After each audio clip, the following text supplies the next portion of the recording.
pedo?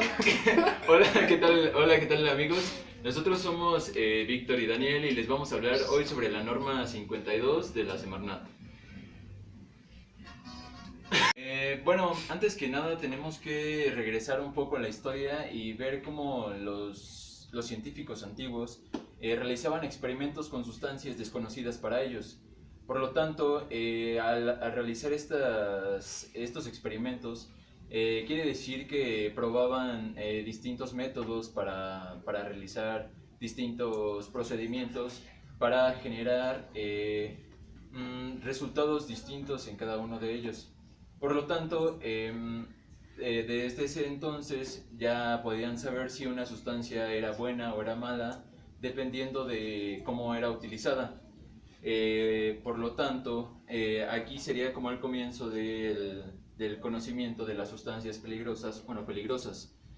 Después, tiempo después, los humanos comenzaron a clasificar este tipo de sustancias dependiendo de la composición o estructura o reacción que tenían con algunas otras sustancias y su daño al medio ambiente y a los seres humanos.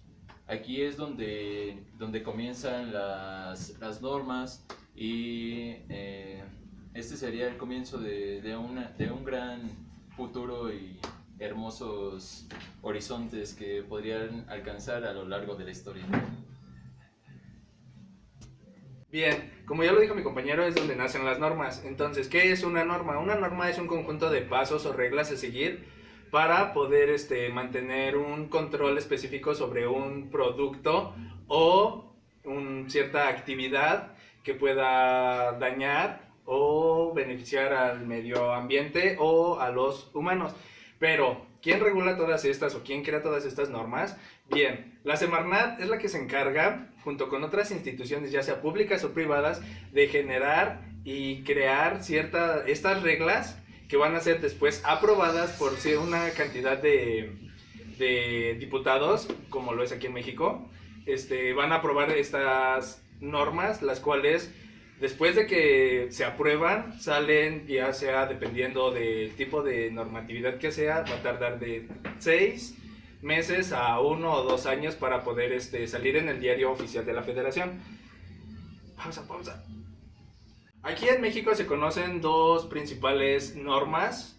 Hay varias, pero en México solamente se concentran lo que es la NOM y la NMX. La NOM es la norma oficial mexicana. Estas tienen que ser de carácter obligatorio para todo el tipo de empresa o personas que quieran dedicarse a cierto ramo de ya sea farmacia, medicina, comida, etcétera, etcétera. Mientras que las normas mexicanas, esas son de carácter voluntario, no son obligatorias. No son obligatorias, vaya, entonces no tienen como que un control más claro sobre la empresa. Pausa. Bueno, también, bueno, como lo acaba de decir mi compañero, vamos a dar unos pequeños ejemplos.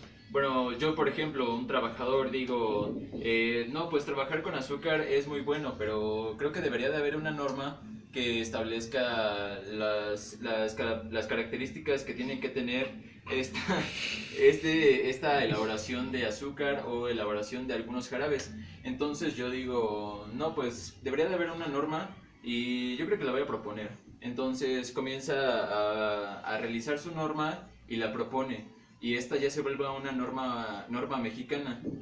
No es una norma oficial mexicana, ya que detrás de todas las normas oficiales mexicanas existen una gran cantidad de industrias, alimenticia, farmacéutica, médica también, y que están detrás de estas normas y que llevan muchos años trabajando en estas y están actualizando normas antiguas y están realizando nuevas normas en base a las normas antiguas. Entonces quiere decir que todo esto lleva bastante tiempo, pero al final son las normas oficiales las que cualquier empresa de cualquier industria tienen que seguir. Por ejemplo, de pinturas, quieren realizar una nueva pintura y tienen que seguir la norma oficial mexicana que está respecto a las pinturas y sus derivados. Por lo tanto, llegamos a la conclusión de que estas normas oficiales mexicanas son las más importantes y las que más se tienen que tomar en cuenta a la hora de realizar un producto o un procedimiento en un análisis químico de alguna sustancia que nosotros queríamos desear y que sea 100% sano respecto a nosotros, que nosotros lo podamos consumir y que no nos afecte y que tampoco no afecte al medio ambiente. Compañero, no solamente se rige para yo quiero crear esta azúcar y ya se crea una norma, sino que lleva normas desde el proceso de cultivación hasta el proceso de refinación e incluso hasta el proceso de llevarla a tu mesa para que le puedas poner a tu cafecito. ¿Qué pasa? Y aquí es donde ya entra nuestra norma, a lo que venimos, ¿no? A lo que nos traje Chencha. Directo. La norma que nos tocó explicar es la NOM número 52, la cual habla sobre la clasificación de las sustancias tóxicas, las cuales se dividen en distintas ramas.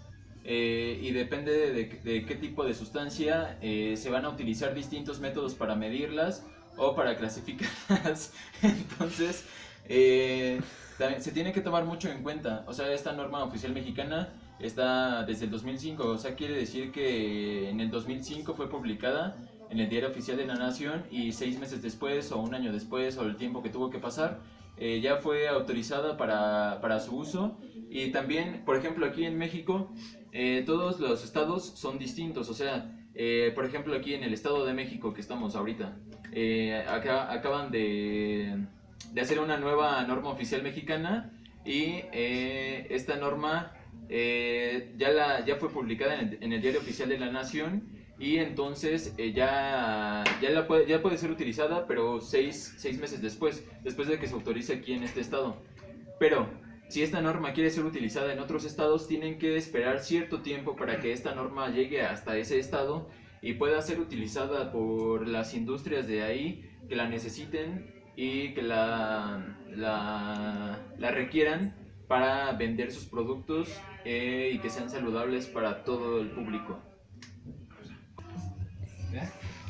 Bien, como lo dijo mi compañero, esta es una norma oficial mexicana. ¿Por qué no se utiliza una norma mexicana solamente? Esto es porque ya debido a la clasificación de residuos peligrosos, tóxicos, esto puede poner en riesgo la salud no solamente del medio ambiente, sino de nosotros como personas que vivimos en él. Sí, bueno, esta normatividad ya se los venimos explicando hace unos momentos. También, por ejemplo, esta norma se clasifica, bueno, tiene de clasificación para distintos productos, como por ejemplo el primero, que es de corrosividad. ¿Esto a qué se refiere? Se refiere a productos que tienen un pH muy bajo o muy alto, como son los ácidos y las bases. O sea, esto quiere decir que, por ejemplo, yo que quiero comprar ácido clorhídrico para realizar alguna reacción y quiero producir un producto con este ácido clorhídrico, tiene que tener cierta normatividad para los residuos que me sobren. O sea, ya utilicé el ácido clorhídrico, ya hice mi producto y entonces me sobraron estos residuos de ácido clorhídrico. Y ahí, en esta norma vienen distintos procesos para deshacernos de esos residuos sin que sea necesario afectar al medio ambiente. También, o sea, no solamente son ácidos, también, como lo vengo diciendo, son bases, como es la sosa cáustica, que también se realiza... Que releva digramato de potasio. El digramato de Es potasio. totalmente diferente. Es muy diferente, sí, no lo vayan a Uno confundir. es naranja, el otro es blanco. Ajá, parece tanque de mandarina, ¿no? Sí. El otro son como cristalitos blancos. Entonces, por ejemplo, en la sosa cáustica, que se utiliza también mucho como producto de limpieza, esto quiere decir que tiene que tener ciertas características para que las personas en su casa puedan utilizarlo y así evitar problemas que afecten a sus familiares o a sus casas también. Y esto sería el primer punto. Otro sería la radioactividad. Por ejemplo, por ejemplo, utilizar uranio. Cabe destacar que estas principalmente se usan en industrias, en plantas nucleares, que es donde se lleva a cabo la producción de energía. y pues, sí, como lo dices, son muy tóxicas, incluso pueden llegar a alterar genéticamente al ser humano y producirle mutaciones. Como un X-Men. Ajá. Bueno, o sea, aquí no te vas a quedar calvo y te vas a dar en una silla de ruedas, sino que te va a dar cáncer y te vas a morir por pendejo. Exacto. Y no Ahora, Bueno, también, como les venía diciendo, el uranio que es utilizado en las plantas nucleares, las cuales es utilizado para las reacciones nucleares, y al final de haberlo utilizado de su tiempo de vida, estos se van a dejar debajo del agua durante 100 años para evitar que tengan radiación y afecten a las personas que trabajan ahí. Muy bien, otra es la explosividad. Son productos como por ejemplo la nitroglicerina, que es utilizada en la industria de la minería, por ejemplo, para realizar excavaciones no sé, como de oro, de plata, de hierro, de cobre, de todos esos minerales. Se realizan las explosiones que son necesarias en las minas para llegar a lugares a los que antes no se podía llegar. ya. Ya, en esta clasificación también entran lo que son biológico-infecciosos. En esta clasificación no todas los productos tirados son biológico-infecciosos. Puede haber órganos que no sean biológico-infecciosos y no son clasificados dentro de esta área. Y lo mismo pasa con la sangre o la orina.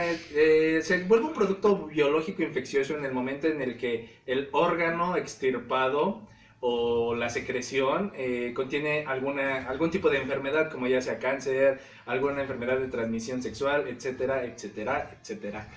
Pasa. Entonces, ¿qué vas a decir, güey? Ya sabes. Bien, hasta aquí termina la clasificación. Otro tipo de normas ayudan mucho a esta norma, ya que como es solamente clasificación, no se especifica qué hacer con sus desechos, dónde tirarlos, etcétera, etcétera. Entonces hay otras normas que ayudan a esta norma a que sea viable. Entonces, todas estas normas que ayudan son normas oficiales, ninguna es mexicana. Bueno, una muy importante de la cual se basa esta norma para crearla es la NOM 87, que habla sobre cómo se debe de tratar estos productos biológico-infecciosos que se vuelven peligrosos para nuestra salud. En principal son patógenos, ya sea enfermedades, o sea residuos de operaciones, o también sea, por ejemplo, cuando a una persona con cáncer le quitan un tumor, esto quiere decir que se debe de llevar un trato especial para evitar que otra persona se contagie o se evite una infección masiva. Estas normas también hablan sobre los materiales que son utilizados. Por ejemplo, en los hospitales que son utilizados las jeringas, que son utilizados los bisturís, las pinzas, también las batas, los matraces o donde lo hagan, el vaso de precipitado, tubos de ensayo. También deben de ser eliminados, ya que pueden tener residuos y se puedan utilizar con otras muestras y puedan infectarlas también. Esto puede propagar a una infección masiva y puede crear, puede provocar la extinción de algunas especies animales o también de alguna población en específico, pero por eso es esencial evitar que las industrias no le hagan caso a este tipo de normas. Por eso son oficiales mexicanas, porque todos deben de seguirlas al pie de la letra. No pueden estarlo evitando y provocar accidentes o provocar desastres que pueden acabar con cierta parte de población animal o humana también. Sí, algo muy importante es que en esta norma y en todas las que ayudan a esta norma, todas las personas que se encargan de manejar todo este tipo de desechos deben de contar con el tipo de protección adecuado. Esto quiere decir desde guantes o chalecos, etcétera, etcétera, equipos, trajes especiales para radiación, etcétera, ya que puede llegar a un contagio, incluso como lo dice mi compañero, acabar con la extinción de ciertas especies ya que puedes contraer la enfermedad. Bueno, y como conclusión, todas las normas están hechas para algo y son por algo. Así que todos debemos de seguir la normatividad a pesar de que no sean normas oficiales mexicanas, ya que están hechas para ayudarnos principalmente, para evitar ciertos tipos de problemas o para mejorar una mejor comprensión de lo que nosotros podemos hacer a largo plazo, y también para mejorar nuestra experiencia laboral y mejorar nuestro nivel de vida, ya que también nosotros, como somos ingenieros biotecnólogos, vamos a evitar trabajar con sustancias radioactivas o que pongan en peligro nuestra vida, porque es mejor seguir viviendo con un trabajo que no tenga unos grandes ingresos, a evitar tener una vida mucho más corta y tener grandes ingresos, pero con un alto riesgo en tu vida. Sí, como lo dijo mi compañero, más que nada es como conclusión, nosotros como ingenieros o personas que quieran estudiar este tipo de carrera tienen que tener conocimientos sobre todo el tipo de material de laboratorio, cómo tratarlo, cómo limpiarlo, y ahora sí que conocer todo este tipo de normas, porque en caso de que no se pudiera llegar a seguir este tipo de normas, podría llegar incluso hasta el punto de pérdida de la cédula profesional o incluso el cierre de la empresa, lo cual pues a nadie le gustaría que le quitaran su cédula profesional. Pausa. Ah, bueno. ¿Qué más digo que sí? Ya. Bueno, o sea, también tienen que tener en cuenta que no solamente es tu vida, sino que vas a estar a cargo de ciertas personas y otras vidas las cuales no... O sea, también tienes cargo de conciencia de que si haces algo mal tú o algo mal alguien y tú le dijiste que hiciera eso, entonces también eso te termina afectando a ti y a las demás personas que están a tu alrededor si no realizas bien tu trabajo. Bueno, Bien, y eso fue nuestra exposición sobre la NOM 052, sobre la clasificación de residuos tóxicos peligrosos, etcétera. Y gracias por su atención. muchas gracias. Esperemos que les haya gustado este video. Si les gustó, Denle denle like. like. Suscríbanse en mi canal. Coméntenos qué otro video les gustaría ver, si fuera de esto de química relacionado, o si fuera de otras materias como física o biología, por ejemplo. Bueno, muchas gracias y hasta luego. Nos vemos en otro video. Hasta Adiós. luego, maestra. Bye.